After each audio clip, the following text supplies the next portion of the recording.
But एक बार फिर से जरा ग्लोबल मूड माहौल समझ लेते हैं। लग रहा है कि डाउ और नैस्डैक में एक कंपटीशन चल रहा है, एक दिन मैं ज्यादा गिरूंगा और दूसरे दिन मैं ज्यादा गिरूंगा। बट 2 दिनों में देखें तो ऑलमोस्ट अब प्लेन लेवल पर हो गए जहां तक गिरावट की बात है। कैसे देखें सर ये ग्लोबल मूड माहौल और जो इन्फ्लेशन बढ़ने की चिंता है उसको?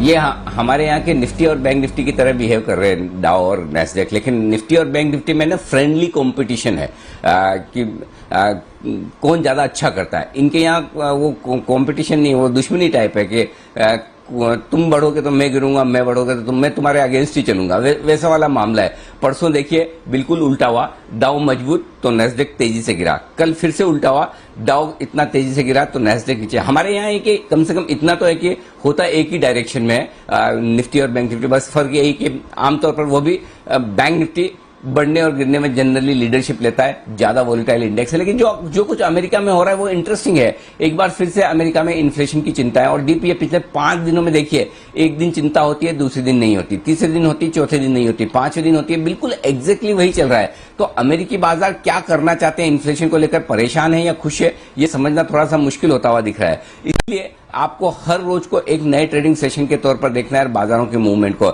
और वही होता दिख रहा है। एक दिन बड़ा डाउ गिरेगा तो दूसरा दिन रिकवर होगा, एक दिन फिर नैस्डैक गिरेगा, दूसरा दिन रिकवर होगा। तो एक तरफ आप ग्रोथ भी चाहते हैं, एक तरफ आप ये चाहते भी हैं कि ठीक है थोड़ा इन्फ्लेशन बढ़ जाए तो कोई चिंता नहीं, और एक दिन अचानक से दूसरे दिन उसकी आपको थोड़ी सी नेगेटिविटी आते हुए दिखती है, अरे ये तो दिक्कत हो रही है। बॉन्ड यील्ड्स कल थोड़े से बढ़कर आए, 1.62 1.63 पर आया है, लेकिन मेरा ये समझना है कि लाइफ टाइम हाई पर बाजार है। लगातार 5 ट्रेडिंग सेशन तक, 4 ट्रेडिंग सेशन तक अगर डाउन ने लाइफ टाइम हाई बनाए हैं, उसके बाद हल्का फुल्का करेक्शन आना लाजमी है। जितनी एक तरफा तेजी एक साथ होगी उतना करेक्शन आपको शार्प और बड़ा दिखेगा। लेकिन 450 पौने 500 पॉइंट का करेक्शन और 2 दिनों में आप मिलाकर देखें तो कौन सा 500 पॉइंट का करेक्शन कौन सी बड़ी बात है? मुश्किल से 1.25%, 1.5% करेक्शन लाइफ टाइम हाई पर। अगर इससे अगर हम ये मन बना लें और ये मूड बना लें कि नहीं ये तो सब खेल खत्म हो गया, बाजार टॉप हो गया, अब इन्फ्लेशन बढ़ेगा, ब्याज दरें बढ़ जाएगी, आगे कुछ नहीं होने वाला है, तो यहां पर सब बेच दो। नैस्डैक में आकर देखो तो अरे यहां पर तो अर्निंग्स डाउनग्रेड होंगे, वैल्यूएशन बड़े महंगे हैं, सब कुछ खत्म हो गया। आप 1-2 दिनों के करेक्शन के लिए कोई न कोई बहाना चाहिए। वो बहाना कब कौन सा होगा वो पता नहीं। यानी कि जैसे कि अगर आपको बीमार होना है तो आपको पहले जुकाम होगा, फिर बुखार आएगा, या पहले सरदर्द से आएगा, या बॉडी एक से आएगा, वो कहना मुश्किल है। लेकिन अगर आपकी तबीयत खराब होनी है तो होनी है। सिंपल चीज वैसे ही है कि अगर करेक्शन आना है तो करेक्शन का कारण कभी इन्फ्लेशन हो सकता है, करेक्शन का कारण कभी बेरोजगारी के आंकड़े हो सकते हैं, करेक्शन का कारण कभी कोई और खबर हो सकती है। तो मेरा ये समझना है कि ग्लोबल मार्केट्स में अमेरिकी बाजारों का मैं विशेषज्ञ तो हूं नहीं, मैं अंदाज लगा सकता हूं, और मेरा अंदाज ये है कि अमेरिकी बाजारों में एक हल्का फुल्का रनिंग करेक्शन है। उस करेक्शन पर वहां के बाजार रिएक्शन दे रहे हैं। तो अभी तक तो मुझे ऐसा कहीं देखकर लगता नहीं कि ग्लोबल मार्केट से आपको बहुत डरने घबराने की जरूरत है। हाँ, ये जरूर है कि आपके लिए ग्लोबल मार्केट्स में एक ही चिंता की बात है, वो ये पहला, कल वायदा कारोबार, कल छुट्टी है और इसलिए वायदा कारोबार की आज एक्सपायरी है।